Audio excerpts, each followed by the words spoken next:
បន្ទាប់មកយើងធ្វើការបន្ថែមពណ៌ឬក៏បន្ថែមពន្លឺតាមអ្វីដែលយើងចង់បានតែប៉ុណ្ណឹងគឺជាការស្រេចនេះគឺជាចំណុចពិសេស5យ៉ាងដែលជួយឲ្យយើងថតរូបបានស្អាតជាងមុនដែលអ្នកខ្លះគាត់អាចនឹងមើលរំលងប៉ុន្តែវាពិតជាមានសារៈសំខាន់ដើម្បីឲ្យថតរូបបានស្អាតជាងមុន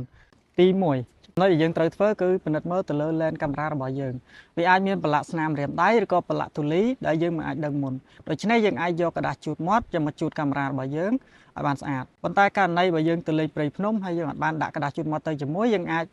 ប្រើជាកណាត់អាវរបស់យើងដើម្បីធ្វើការជូតវាបានទី2យើងអាចបើកពន្លឺអេក្រង់របស់យើងឲ្យអស់មកមុនពេលយើងចូលទៅកាន់កាមេរ៉ាដើម្បីយើងងាយស្រួលក្នុងការមើលរូបភាពក៏ដូចជាមើល background ផងដែរ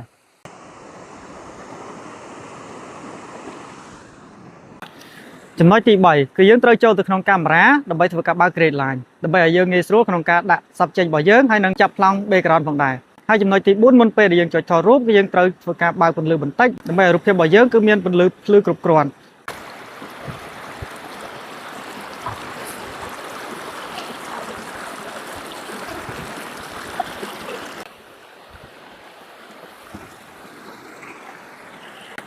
ចំណុចទី5គឺជាចំណុចចុងក្រោយនៅពេលដែលយើងថតរូបបានហើយគឺយើងត្រូវធ្វើការកែកុនឬក៏បន្ថែមពន្លឺបន្ថែមពណ៌តិចតួចទៅលើរូបភាពរបស់យើងដើម្បីឲ្យវាមានលក្ខណៈកាន់តែស្អាតហើយការកែរូបភាពនេះគឺមានលក្ខណៈសាមញ្ញដែលគ្រាន់តែយើងចូលទៅក្នុង gallery រួចយើងចុចទៅលើរូបភាពណាមួយដែលយើងចង់កែហើយយើងចុចទៅលើពាក្យ edit បន្ទាប់មកយើងធ្វើការបន្ថែមពណ៌ឬក៏បន្ថែមពន្លឺតាមអ្វីដែលយើងចង់បានតែប៉ុណ្ណឹងគឺជាការស្រេច